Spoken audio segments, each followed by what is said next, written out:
የጤና መሰረተ ልማት ተደራሽ በማድረግ የዜጎችን ጤና መጠበቅ እንዲሁም ጤናማና አምራች ዜጋ ማፍራት ላይ እንደ ሀገርም ሆነ በጤናው ዘርፍ የሚጠበቅ ዋነኛው ተግባር ነው። ታዲያ ይህ በእንዲህ እንዳለ የጤና መሰረተ ልማት ፕሮጀክቶችን መጓተት እንዲሁም ተደራሽ አለመሆን በዜጎች ላይ የሚያስከትለው ጉዳት ከፍተኛ መሆኑን የማይካድ ሀቅ ነው።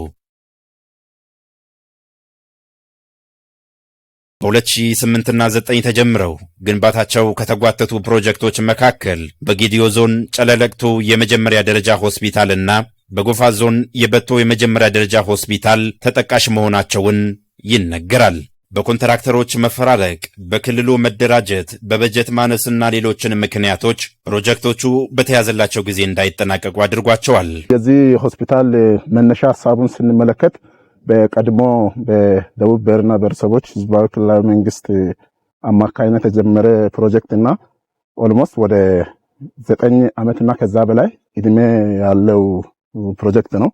ይሄ ሊሆን የቻለበት ዋነኛው ምክንያት ቀደም ሲል የነበረው ክልል በመደራጀት ወይም ደግሞ በመደራጀት ፍላጎት ለአራት በመከፋፈለው የተነሳ ፕሮጀክት የዚህን አክል ዓመት ሊያስቆጥር ችሏል ማለት ነው። በዚህ ሆስፒታል ግንባታ ላይ 3 ኮንትራክተር ነው እየተፈራረቀው። ስለዚህ አንዱ በኮንትራክተሮች በኩል ያለው ተግዳሮት ነው።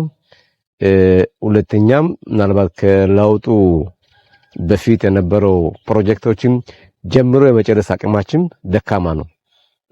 መጀመሩ አለ፣ ግን መሀል ላይ በቅርበት ኮንትራክተሮች የሚያቀርቡን ጥያቄዎችን በቅርበት እየደገፉ እየመከሩ ጥያቄያቸውን እየመለሰ የመከታተል የመደገፍ በፋይናንሻል ሆነ በድጋፍ የሚያደርጉ ድጋፎች አናሳ ከመሆኑ ጋር ተያይዞ በተባለው ጊዜና በተያዘለት በጀት እንዲያልቅ ያላደረገው አንዱ ኬዝ በኮንትራክተሮች ሳይድና በመንግስት ሳይድ በቅርበት አለመደገፉ ነው ለዚህ ያበቃው ብዬ አስባለሁ።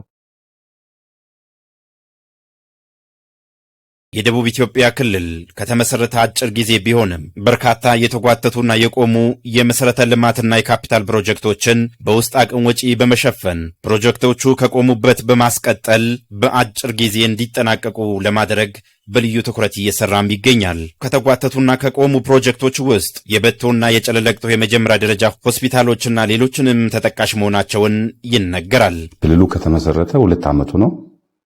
በ2 ዓመት ውስጥ በጣም ሰፊ የሆነ የመሰረተ ልማት ችግሮች፣ የካፒታል ፕሮጀክቶች ተጀምሮ ያልተጠናቀቁ ባክሎጎች ነበሩ።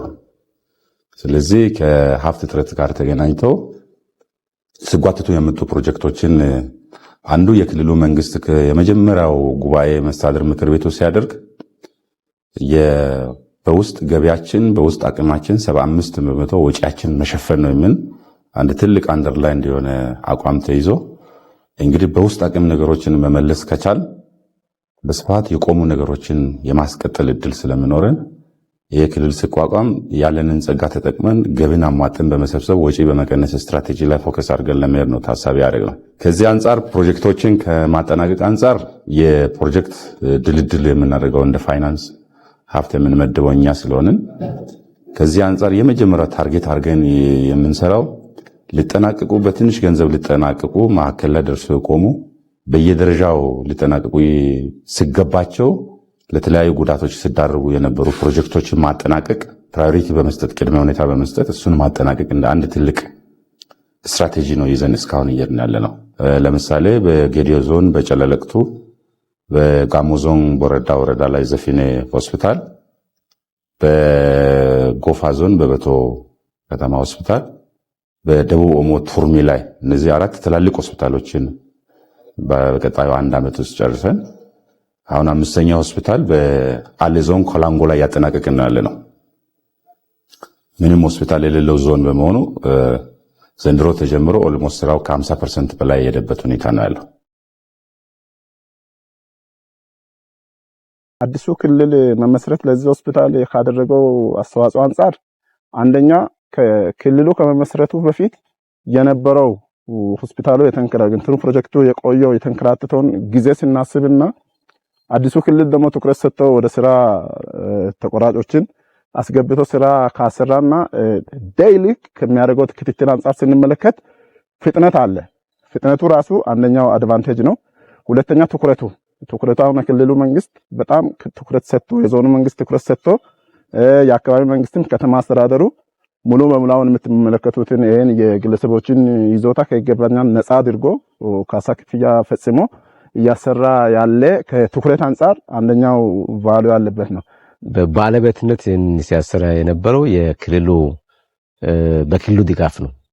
የክልሉ ጤና ቢሮም ያደረገው ድጋፍ እንግዲህ ሙሉ ወጪዎችም ሙሉ ድጋፎችም ከባለሙያ ድጋፍ ጀምሮ ከግብዓት ድጋፍ ጀምሮ በርካታ ድጋፎችም የክልሉ ጤና ቢሮ በቅርብ ርቀት ይህን ሆስፒታል ሲደግፍ ቆይቷል። እንግዲህ ቅድም ያልኩትን ከ80 ሚሊዮን በላይ ብር ወጥቶበታል። ይሄ ሁሉ በክልሉ ፋይናንስ ቢሮ ድጋፍና ትብብር ነው በዚህ ደረጃ ደረሰው። ስለዚህ የክልሉ መንግስት ድጋፍ ከአካላዊ ድጋፍ፣ ከሐሳብ ድጋፍ፣ ከግብዓት ድጋፍ እስከ ገንዘብ ድጋፍ በቅርበት ጤና ቢሮም የክልሉ ፋይናንስ እና ኢኮኖሚ ልማት ቢሮም የክልሉ ርዕሰ መስተዳድርም ጨምሮ በብዙ መልኩ በሐሳብም በገንዘብም በቅርበት ይህን ፕሮጀክት እየደገፉ ቆይቷል። እንዳጠቃላይ ባለፈው አምና ባደረግነው ክትትል ወደ 107 የሚሆኑ የካፒታል ፕሮጀክት ተጠናቀው አገልግሎት እየሰጡ ነው ያሉት። ይሄ ትልቅ ክልሉ ከተቋቋመ በኋላ ባደረግነው የፋይናንስ ድጋፍ ክትትልና ድጋፍ 107 የሚሆኑ የካፒታል ፕሮጀክቶች በየዘርፉ ተጠናቀው ለህብረተሰቡ አገልግሎት እየሰጡ ናቸው ያሉት።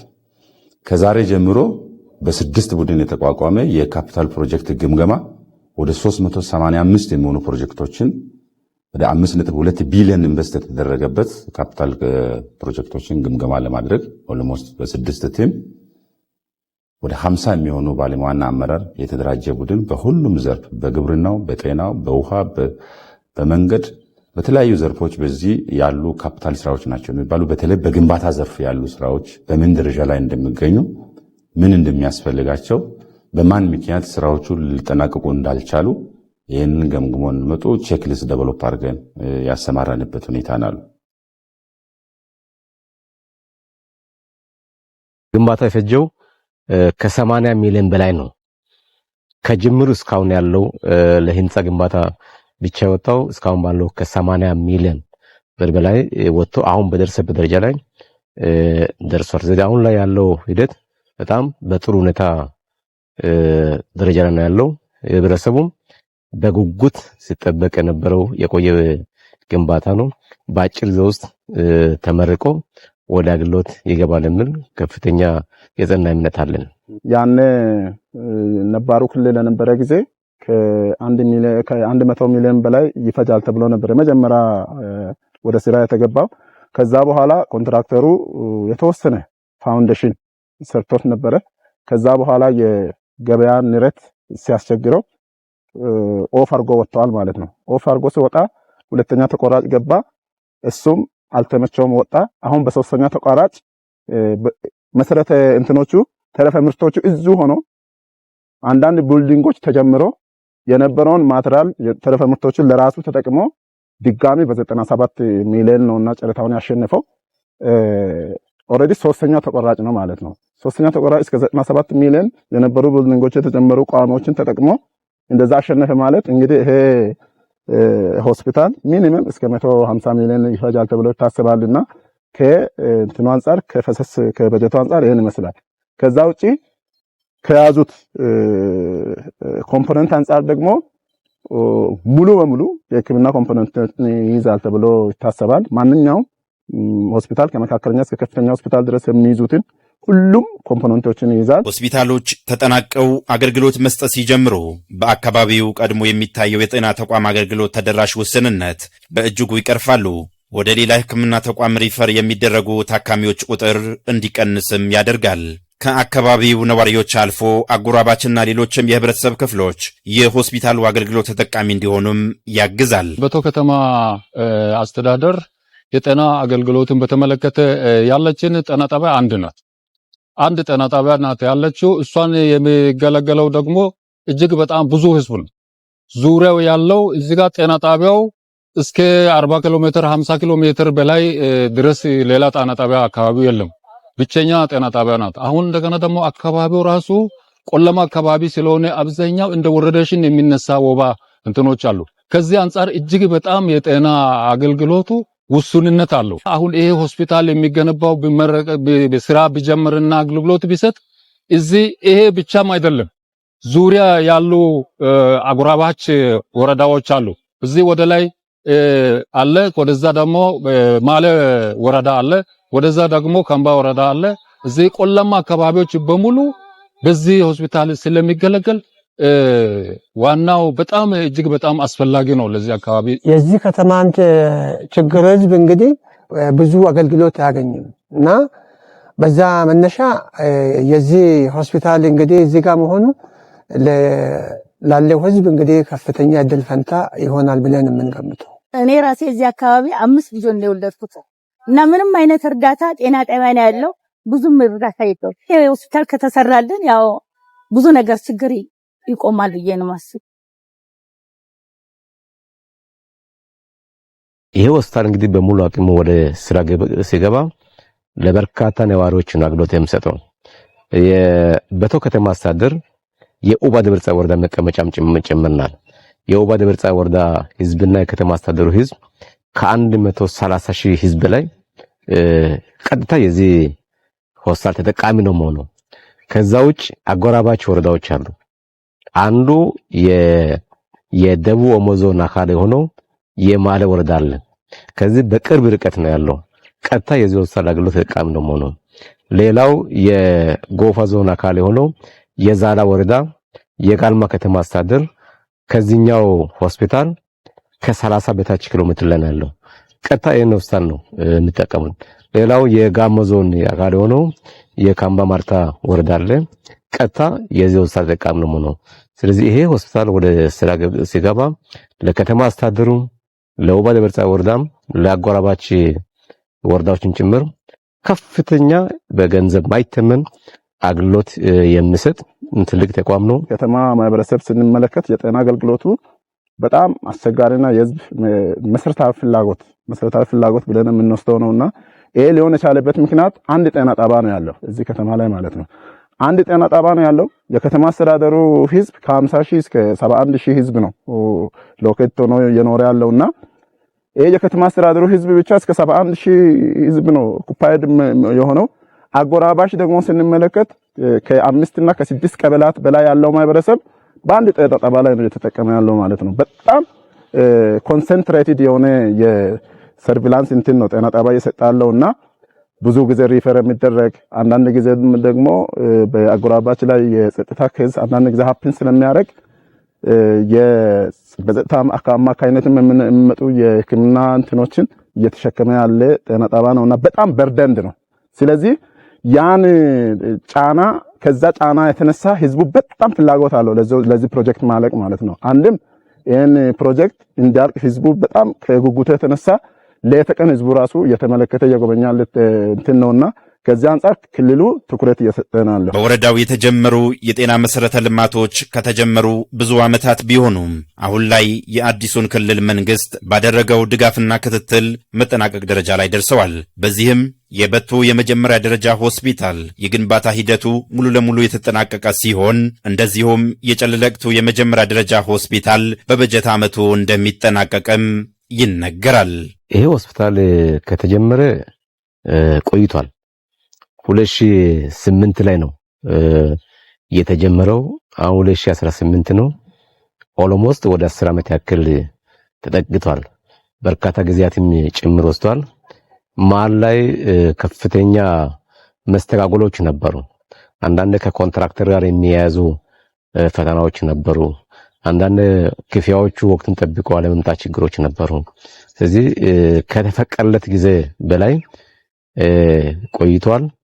አሁን ላይ ፈጣሪ ረድቶ የዞኑ መንግስትም የክልሉ መንግስትም ባረገው ድጋፍና በቅርበት አስፈላጊውን ከዚህ በፊት የነበረውን ጉድለቶችን ጭምር አሟልቶ በሙሉ አቅሙ ከለውጡ መንግስት በኋላ በሀብትም በገንዘብም በርካታ ድጋፎችም ሲደረግ ቆይቷል። አሁን ላይ ባለው ደረጃ ግንባታው ኦልሞስት 100% አልቋል።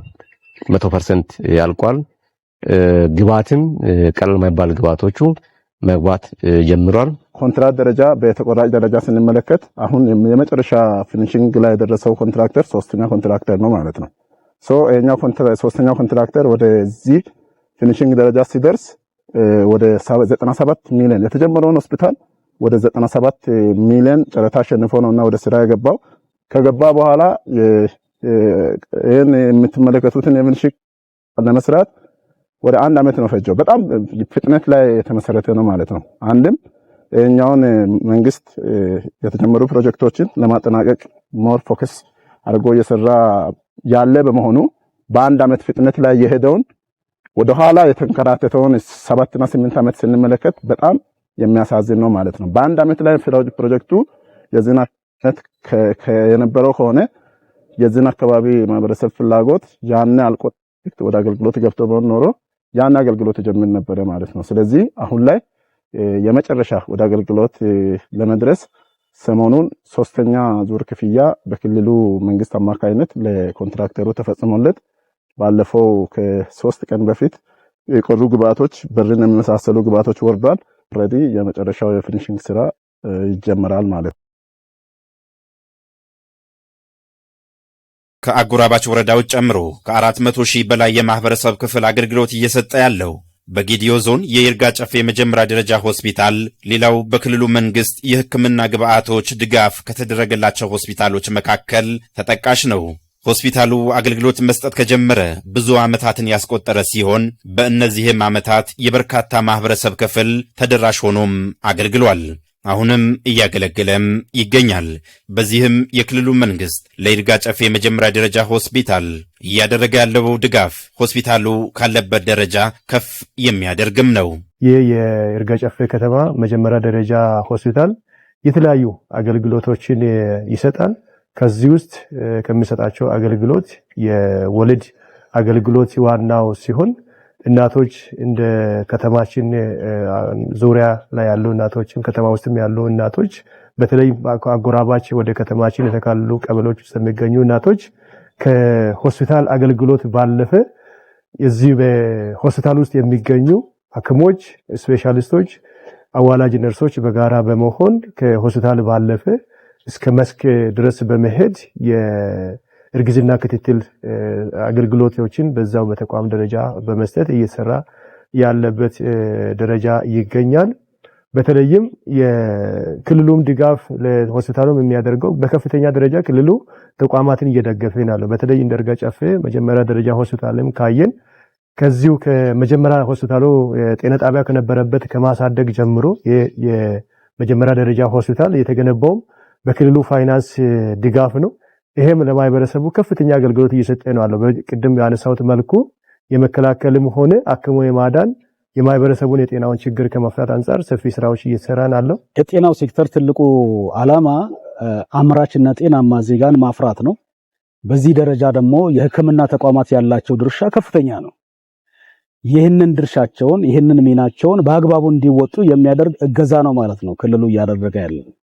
ይሄ እገዛ በሕክምና ግብአቶች፣ በስልጠና፣ በፋይናንስ የሚደረጉ ድጋፎች ናቸው ማለት ነው።